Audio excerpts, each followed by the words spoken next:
Pak, Ih, Anang siap. Santai Wah, aja. ini menyita 10 menitan Anang ini lagi. poso kan cerita panjang iki ya. Terima kasih Pak Anang. Tadi saya bisa membayangkan betapa sulit dan rumitnya menyusun konsep kurikulum yang saat ini di-share saat ini ya. Saya alhamdulillah matur nuwun, terima kasih menge-share hasil diskusi yang cukup saya yakin perdebatan di internal IPB cukup dahsyat ini ya. Seru Pak, seru Pak. Ya, cukup seru. Belum lagi tadi bagaimana mempertahankan dengan pihak eksternal dan PT tadi ya untuk nama data science. Alhamdulillah sukses. Yang saya pengen butuh konfirmasi terkait tadi ya, kurikulum kita kan harus lincah tadi ya yang saya garis bawahi. Sehingga untuk kelincahan itu kan semakin ramping itu kan semakin lincah, khususnya terkait dengan apa yang ditetapkan keputusan Forstat ya. Kalau saya sih lebih senang kalau Forstat itu cukup yang mengatur yang general, artinya kalau statistik itu kan esensinya kan bagaimana mendapatkan data, menganalisis, mengkomunikasikan. Nah itu kalau dirumuskan menjadi satu LO atau CPL saja kan sudah cukup. Paling banter kan hanya 3, gitu kan. Jadi tidak terlalu banyak. Baru tadi pengembangannya apakah nanti ke data-data yang perusahaan ataukah data big data ya monggo nanti masing-masing instansi bisa berkreasi ya sesuai kompetensi yang dikembangkan di masing-masing institusi. Itu yang pertama Pak. Jadi ya kalau saya CPL-nya yang ditetapkan di Forstat itu ringkas saja ya. Intinya mengcover mendapatkan data, menganalisis dan tadi ya mengkomunikasikan tadi ya. Terus yang ketiga ketika ya ini khususnya yang dialami di mahasiswa kami di UII itu kalau terkait dengan data itu mahasiswa kesulitan saat ini ya. Makin kesini itu makin berat, artinya bagaimana mahasiswa mengenali objek penelitian saja cukup berat itu objeknya, terus baru dari kalau nggak kenal objeknya gimana bisa merumuskan masalah. Nah kira-kira ada kiat-kiat yang tadi by design agar mahasiswa itu dipaksa untuk saat tadi dari cerita Pak Anang tadi kan ada kolaborasi dengan tadi saya rasa cukup banyak, mungkin ada desain yang memang dirancang bagaimana mahasiswa itu dipaksa untuk mengenal data, bisa dari mengenal data tadi bisa merumuskan masalah atau informasi apa yang bisa digali lebih dalam dari data yang dipunyai itu. Mungkin itu 2 itu saja Pak. Terima kasih. Oke, 2 cuma berat ini ya. Pertanyaannya sih 2 gitu kan, diskusinya sih 2 topik, cuma berat gitu kan Pak Jaka. Terima kasih Pak Jaka. Ya, Forstat ini yang di Forstat ini semakin sini makin ringkas sebenarnya Pak Jaka. Alhamdulillah Pak. Ya. Bagaimana perjuangan dulu di awal-awal Pak Jaka ingin ngeringkas itu ya ada Bu Karyam lah gitu kan ya. Apa namanya sampai menghasilkan yang lama, kemudian sekarang bisa lebih ringkas lagi, ya mudah-mudahan ke depan bisa ini. Dulu yang kita yang lama aja itu di antara kolega-kolega kita yang komputer, yang pendidikan matematika, yang matematika punya kita tuh paling ringkas Pak Jaka. Kalau dibandingkan dengan mereka gitu kan ya. Nah, sekarang kita sudah lebih ringkas lagi ya. Tapi apa namanya? Yang mudah-mudahan ke depan ya bisa lah gitu kan ya. Tadi nanti ini emang perlu kita semua yang bicara. Cuma kan kalau sudah bicara di forum yang besar seperti itu, bagaimana kita ngajukan pendapat supaya nggak nyakiti orang Pak. Ini yang suka kadang-kadang bagaimana mengadopsi ini pendapat ini mengayun-ngayun aja, akhirnya blek gitu kan. Nah ini keterampilan ini yang harus kita ini kadang-kadang kan orang statistik suka togmo ya langsung ceger gitu kan. Pernah tuh ada kejadian waktu kita diskusi di mana ya waktu itu di Undip gitu kan ya di satu grup tertentu. Nah, seru kan akhirnya jadi panas nih saling gini gitu. Itu pernah itu orang statistik lah emang semua pasti bilang ini perlu ya. Saya bilang kalau emang ngomong perlu mah apapun perlu gitu kan ya. Cuma kita harus mampu melihat yang level S1 itu yang paling minimum itu seperti apa kan gitu kan ya. Ya mudah-mudahan ke depan inilah PR kita bersama Pak Jaka ya. Kalau saya juga terus terang bisa dibuat dalam yang sederhana itu akan lebih memudahkan bagi perguruan tinggi untuk lincah lah gitu kan ya, berkreasi, kemudian menyesuaikan dengan tadi arah dari perguruan tinggi itu mau kemana, kemudian tentu dari SDM yang ada kan gitu kan ya. Kan kita buat kurikulum sekarang ya minimum kan harus terbayang kan 5 tahun ke depan ini kan harus bisa dijalankan dengan baik si kurikulum tersebut ya. Ya kalau kita menentukan ini harus begini tapi SDM kita nggak ada kan gitu. Minimum yang baru remang-remang lah gitu kan ya walaupun belum canggih, belum terang benderang bener ya kan harus sudah kita pikirkan kan gitu kan. Itu kalau dari Polsat nanti adalah di sini ada Pak Edi gitu kan yang Pak Edi ini kan sekarang lagi bagian rapat-rapat melulu kan kayaknya. Tambah harum tuh Pak. Baru kan gitu kan bagian rapat-rapat melulu kan kelihatannya kan. Saya malah udah nggak pernah rapat-rapat gitu Pak. Oh enggak, masih panitia persiapan Munaslup aja. Gitu kan. Nah itu ya saya kira nanti setelah ada kepengurusan yang definitif, ya PR kita sama-sama lah untuk memperbaiki terus Polstat ya ke depannya ya. Makanya waktu yang dulu kan yang saya ingat adalah misal waktu ngebahas mata kuliah gitu kan ya.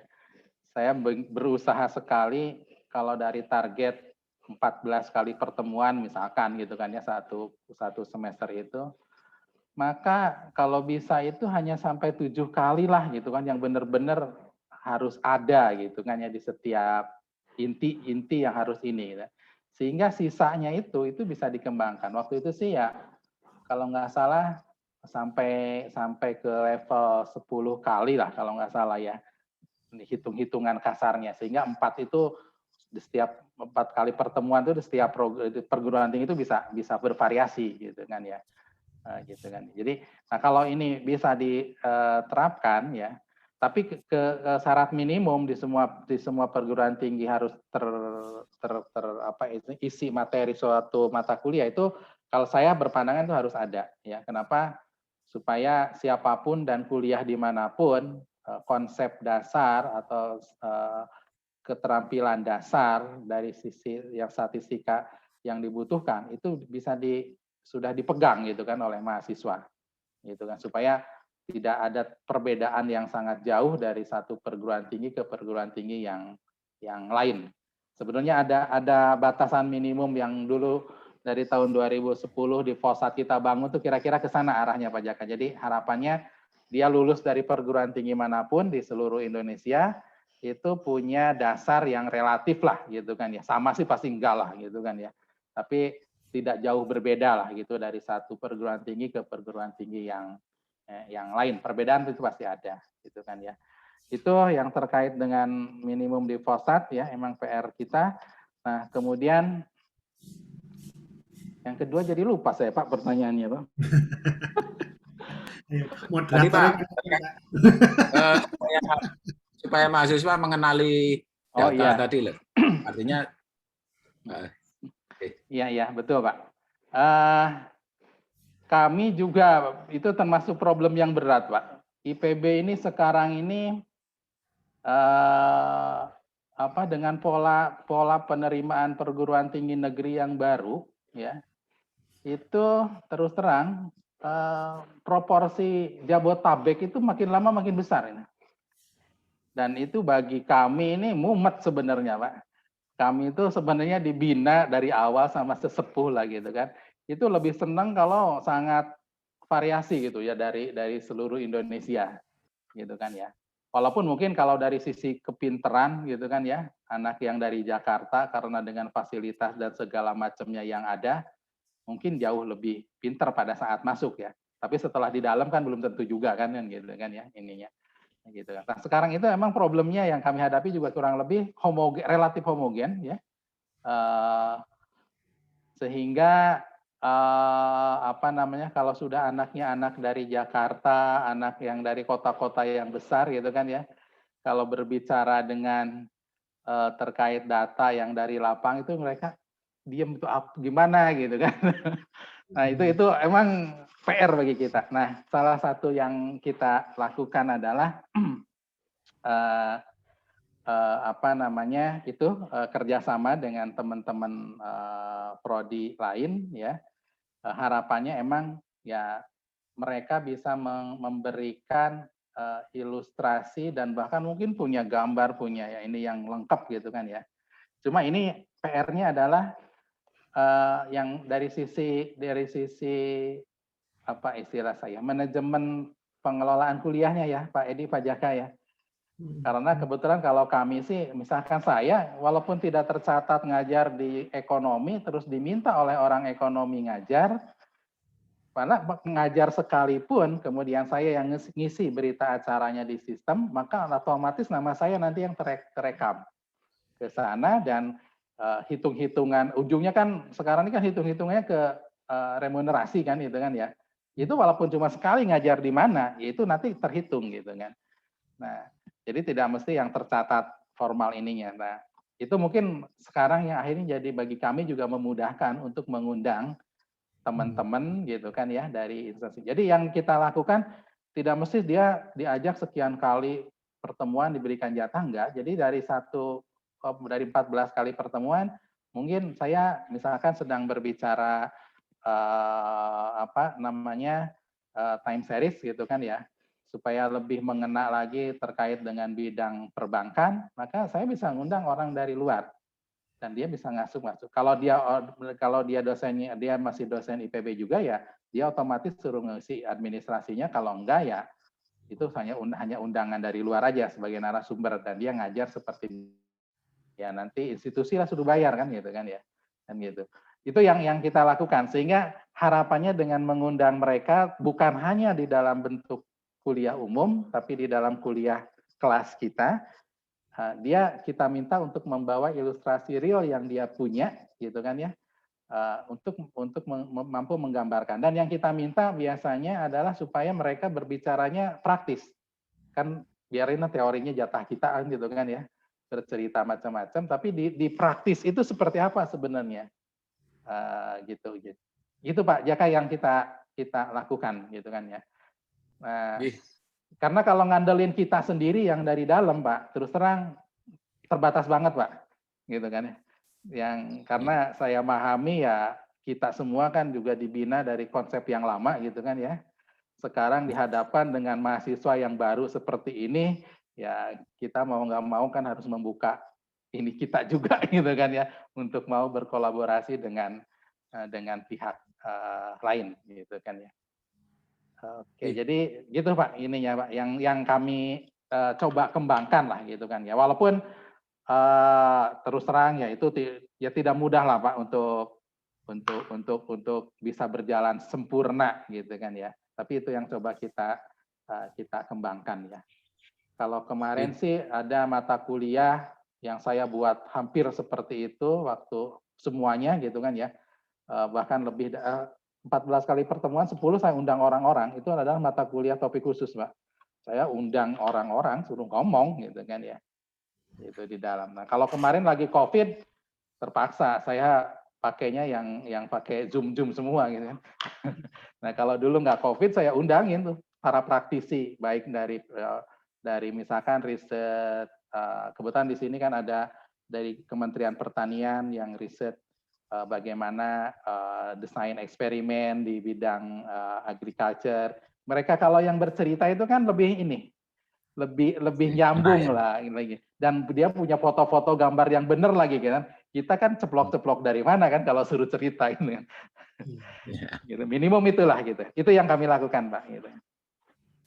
Terima kasih Pak. Ya. Baik, terima kasih atas sharingnya Pak Anang. Kita di siang hari ini. Oh, silakan Pak. Boleh Pak.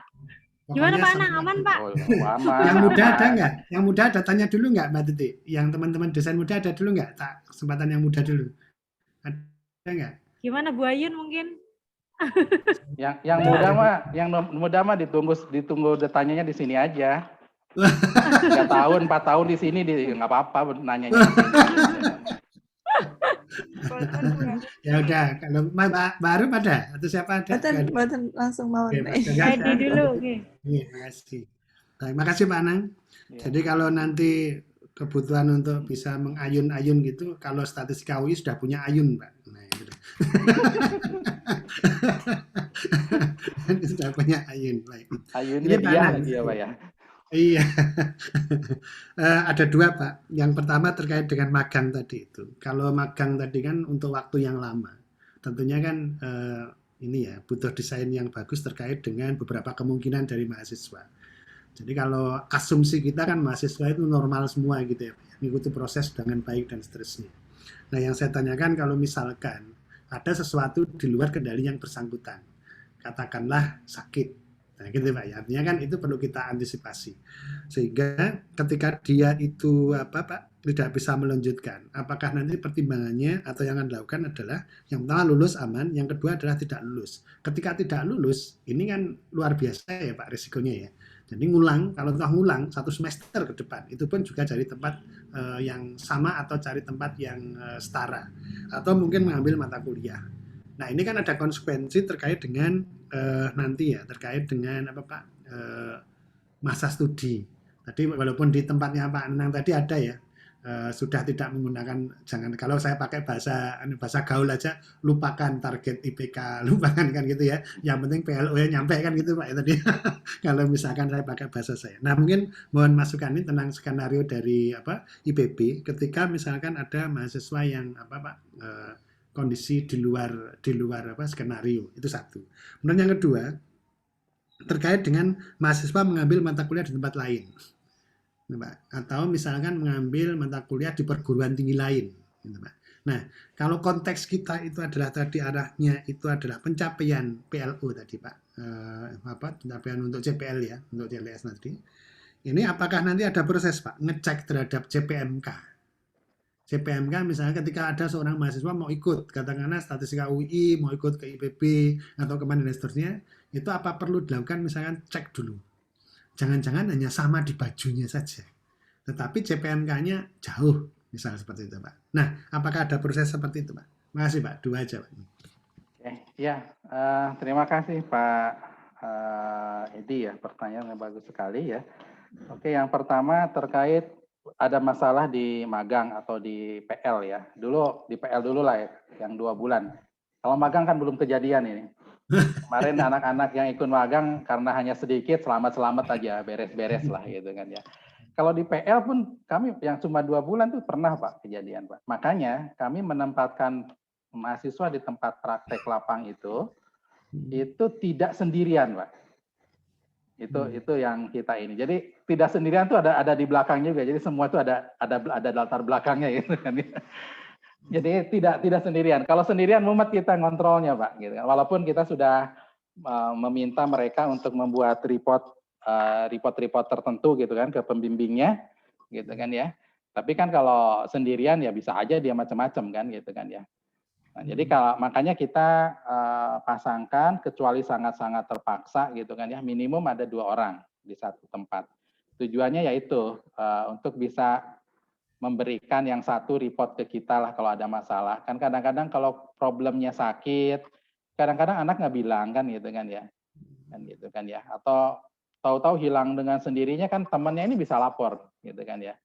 Kan kita bisa berkomunikasi lah. Itu Pak untuk mengontrol ini. Dan yang praktek lapang tidak lulus, itu kami juga pernah ada Pak. Gitu kan ya. Jadi pernah. Jadi tidak dijamin bahwa semuanya selesai gitu kan ya. Nah, tapi kan ketidaklulusan ini kan kalau karena sakit mah lagi kuliah biasa aja kan pasti disuruh cuti atau apa kan gitu kan kita ada. Makanya yang penting itu adalah kita mampu mendeteksi kalau ada masalah-masalah itu sejak awal Pak gitu kan. Itu yang kita coba buat. Salah satunya kalau di tempat praktek lapang itu yang di satu lokasi itu tidak seorang. Itu sebenarnya salah satu untuk kita kontrol. Jadi nanti temannya tuh bisa ngasih tahu ke kita ada masalah apa dengan temannya kalau ada masalah ya. Kalau aman-aman aja sih ya aman lah gitu kan. Harapan kita kan aman-aman. Yang nggak selesai juga, yang cuma 2 bulan pun kami pernah Pak ada gitu kan ya. Jadi ini. Nah, karena dulu sih cuma 2 bulan, jadi gampang gitu kan solusinya. Jadi dulu kan kita praktek lapang pasangnya di libur antara semester 6 ke semester 7. Begitu dia gagal ya dia masuk ke semester 8. Cuma dia kan mungkin terganggu hanya di masa menyelesaikan skripsinya aja. Ada 2 bulan yang agak terganggu gitu kan ya. Dia semester 7-nya ikut seperti biasa. Nah, awal semester 8, Januari, Februari, dia kita sudah tempatkan di tempat PL lagi gitu kan ya. Itu untuk yang dulu yang gitu. Jadi yang tidak lulus pun pernah gitu kan kejadiannya. Itu anaknya emang rada aneh Pak. Ya anak dari 80 orang ya ada aneh 1 wajar lah ya gitu kan ya. Itu anaknya ya mungkin ada masalah di belakangnya yang kita nggak ini ya, dia tidak ya cuma beberapa minggu awal dia masuk, habis itu dia hilang, itu kejadian lah. Dan pernah lah kejadian seperti itu gitu. Itu yang kita lakukan Pak. Jadi makanya untuk di kurikulum yang nanti itu kita ininya kan di semester 7 ya Pak, ininya kita memberikan, sebenarnya kan kalau konsep Merdeka Belajar yang beneran itu kan tidak diplot-plot gitu ya. Cuma kalau dibebaskan beneran bebas Pak, mumet kita Pak, pasti dijamin lah saya Pak. Gitu kan ya. Kayak sekarang nih banyak kan tawaran, oke semester 4 boleh sekarang ikut, semester 6 juga boleh gitu kan, yang ikut yang dari Gojek dan teman-temannya kan gitu kan ya. Saya di sini ke teman-teman mahasiswa gitu kan ya. Saya akan merekomendasikan untuk sekarang itu semester 8 gitu kan ya. Karena kan bebas, nanti apa yang dia kerjakan jadi tugas akhirnya. Kenapa? Karena begitu dia ikut di semester 6, mata kuliah itu apalagi nanti kurikulum yang baru akan datang, mumet kita ngaturnya. Gitu kan. Jadi emang harus ada rada kejam-kejam dikit Pak, apalagi masa transisi ya. Tapi kalau sudah yang kurikulum yang nanti sih relatif lebih bisa bermain sih sebenarnya. Kurikulum yang sekarang ini yang masa transisi saya mumet Pak, sering berantem sama mahasiswa. Ngelarang ini, ngelarang dulu. Nanti daripada kamu bermasalah gini, ada juga yang ini Pak, yang enggak Pak, saya nggak apa-apa. Walaupun nanti saya mundur waktu lulusnya, saya nggak apa-apa. Saya ingin ikut sekarang. Oke, kalau sudah itu bikin pernyataan kamu, gitu kan. Jadi emang harus rada-rada ada ininya juga gitu kan, rada-rada kenceng kadang-kadang lah gitu kan ya. Oke, itu terkait magang dan mungkin tidak lulus ya. Kalau nanti sih yang semester nanti yang ke depan sih, karena ini bukan wajib dia harus magang ya, pilihan bagi mahasiswa.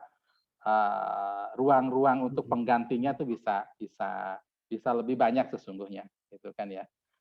Jadi dari kegiatan di luar itu yang berbentuknya dari magang, dari praktek lapang, dari KKN tematik, IPB ini sekarang mewajibkan KKN tematik Pak. Jadi kami juga harus ikut.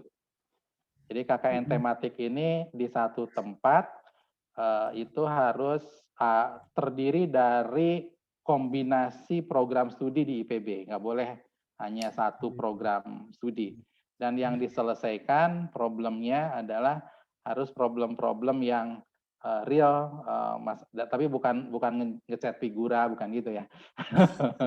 Bukan KKN yang gitu. Jadi misalkan masalah ada stunting ya di desa tersebut gitu kan ya. Maka stunting ini dikeroyok tuh dari sisi ilmu gizinya, dari sisi yang teknologi pangan, dari orang statistik seperti apa gitu kan, ininya gitu kan. Itu yang sekarang kita kembangkan gitu kan ya, yang ini. Nah itu untuk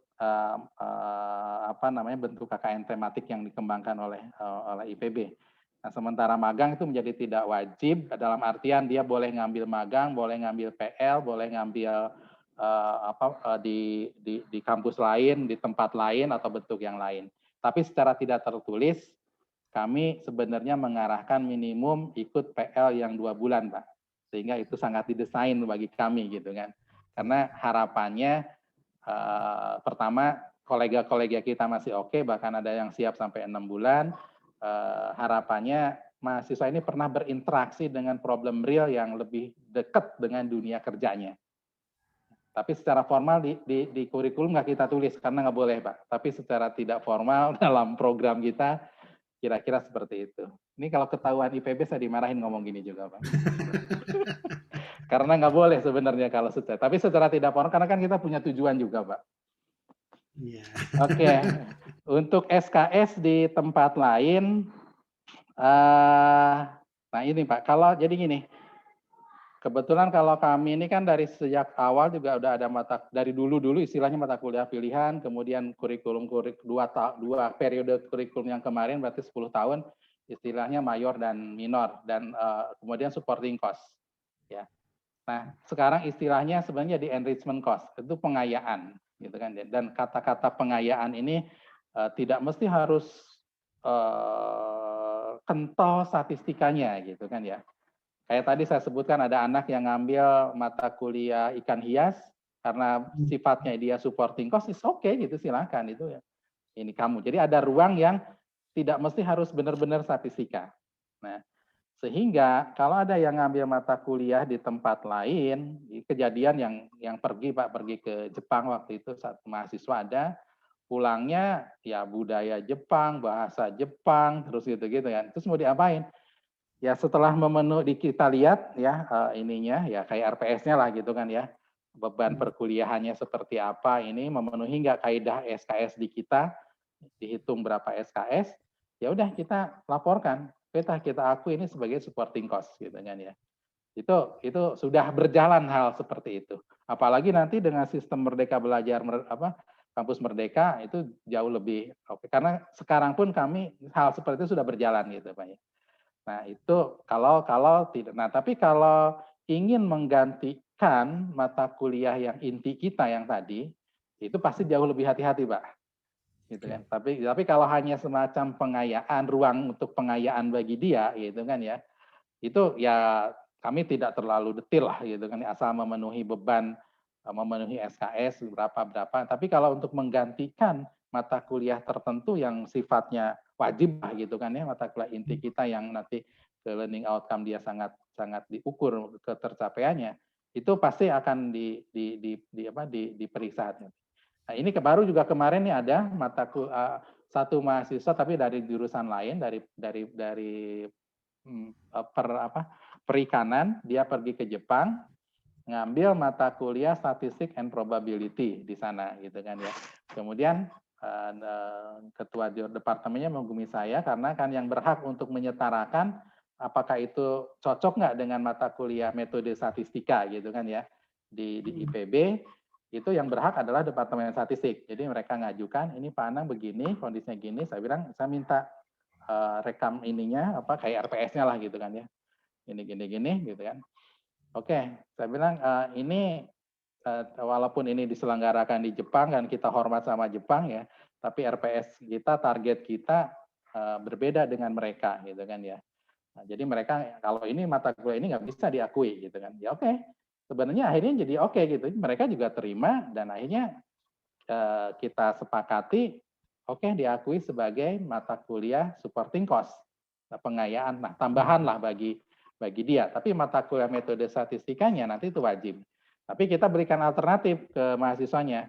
Kalau kamu ingin mengakui ini, maka kekurangan beban di materi ini, kamu minimum akan harus ikut sit in di kelas yang mana, nanti akan ada ujinya lagi. Gitu. Jadi kita juga berikan alternatif kekurangannya bisa ditambah dengan bentuk-bentuk yang lain yang bisa memenuhi gitu Pak. Kalau dia tidak mau, ya udah sifatnya jadi supporting cost gitu kan ya. Nah kemarin anaknya akhirnya bersedia untuk ditambah beban. Kebetulan ada dosennya juga yang sanggup, ya sudah, saya oke, silahkan dijalankan. Nanti saya nunggu reportnya, gitu. Jangan saya ngerjain ininya, gitu.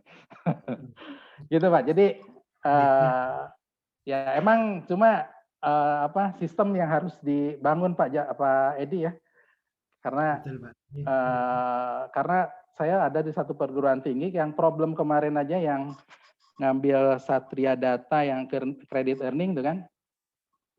Ada yang bermasalah sampai sekarang, minta surat segala macam ke kami gitu kan. Waduh, ini kalau urusan pengakuan kan udah urusan dalam negeri situ gitu kan. bukan urusan saya lagi gitu kan. Kalau udah urusan ini Pak nggak bisa nih, ya terserah situ mau disamain dengan mata kuliah apa ya silakan, atau mau dibuat mata kuliah baru ya silakan gitu. Gitu. Iya, J, matur suwun Pak Pak Nan. ini ya. Emang seru lah kalau di Indonesia Pak, ceritanya bisa banyak. J, makasih Pak Nan. Makasih Mbak Titi. Baik, Bapak Ibu, terima kasih banyak Pak Anang, terima kasih banyak Pak Edi, serta Pak Jaka Buyang yang telah bertanya ya. Nanti pertanyaan selanjutnya di belakang mungkin ya. Iya, jawab Pak Anang. Oke, Bapak Ibu, karena proses diskusi sudah selesai dan alhamdulillah kita diberikan sharing yang luar biasa ini ya, banyak sekali informasi serta ilmu yang kita dapatkan dari Pak Anang. Nah, semoga ilmu yang telah diberikan bermanfaat buat kita semua. Nah ini Pak Hakim udah on videonya. Oke. Tadi lama dia nyari kopiah dia. Iya, Pak. Karena sudah 3:30 ya Bapak Ibu, siap-siap untuk masak mungkin yang Ibu-Ibu mau berbuka. Ini terima kasih banyak. Mungkin sebelum kita tutup, kita foto bersama dulu ya Bapak Ibu. Kita on kameranya. Kita hitung sampai hitungan kelima ya Bapak Ibu. 1, 2, 3. Ntar dulu, kasihan tuh. Ada yang mau siap-siap. Keluar itu. Ini Mas Fauzan masih hitam. 1, 2, 3, 4,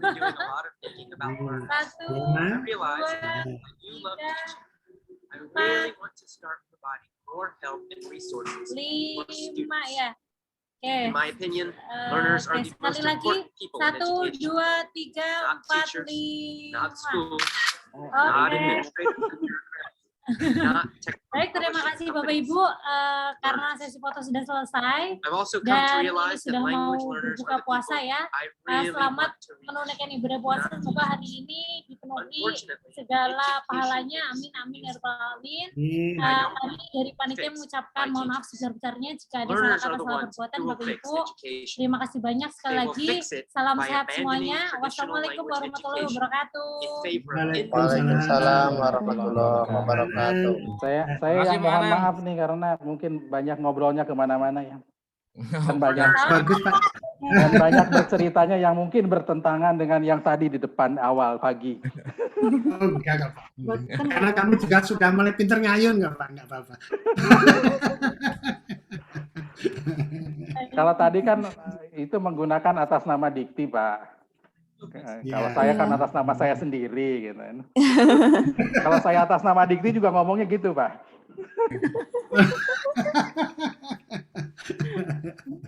Jadi ada beda ngomong kalau atas nama siapa lagi berbicara gitu kan. Kalau atas nama dikti ya harus yang formal, yang benar gitu. Nah, kalau atas nama pribadi ya pengalaman pribadi aja yang di share gitu kan ya. Oke, saya Banyak kira. yang banyak. Ya, terima kasih. Salam bagi semua. Insya Allah ketemu lagi kapan-kapan. Saya juga udah lama nggak ke Jogja. Iya, insya Allah nanti karena mohon bersedia. Iya. Ya, terima kasih. Assalamualaikum warahmatullahi wabarakatuh. Waalaikumsalam. Waalaikumsalam warahmatullahi wabarakatuh. Sama yuk. Bapak Ibu, ngapunten Mas Fauzan mudik enggak ya? Mas Mudik, Fauzan Mbak. dirimu nanti? Mudik. rumah, Mbak. Sing durung masak, Oh, di rumah? bareng tanggung jawab. Telepon. Saya nggak ada yang bantu hari ini, baru besok nggak ngapunten ini Besok, tidak. besok. Oke, yang Kata jauh Pak kan tadi mungkin kan nggak masih bisa tugas kirim. bobotnya kan masih pulang tuh Mbak. Nah, maka baru kembali besok kan tugasnya. Yang penting Mas jangan Fauzan berarti salah di rumah alamat ya? loh. Eh? Jangan sampai salah alamat. Mbak. Aman, ini GoFood spesial kok. Tadi ini orang salah alamat. Aman, ini Oh, sama nih. Mbak, Oppo. Gope. Berarti Mas Fauzan di rumah ya? Iya, Mbak. Di rumah mana? Jogja Di rumah sini apa di rumah? Rumah saya cuma satu, Pak. Di Oh, Kendal, saya Pak. pikir kalau pulang ke daerah. Walah, berarti ya wis. Mohon maaf untuk yang jauh, mungkin nanti nyusul Iya, mawon malam. saya Iya. yang Mas Hasan jangan ngapunten ya Mas Hasan. Sekti diwakilke Mbak. Sekti diwakilke. Mbak Sekti, Mas. Mbak Tuti ya diwakilke Mbak Tuti. Mbak Tuti juga ngapunten. Mungkin nanti Oke. kalau ketemu aja di kampus atau matur nuwun ya Bapak Ibu, matur Oke, nuwun. Oke, Matur matur nuwun. matur nuwun. nuwun semuanya. Terus Alhamdulillah. baru mulai di Oke, matur nuwun. Oke, pamit dulu. Oke. Alhamdulillah. Saya NG. Oke. dan Wahyu.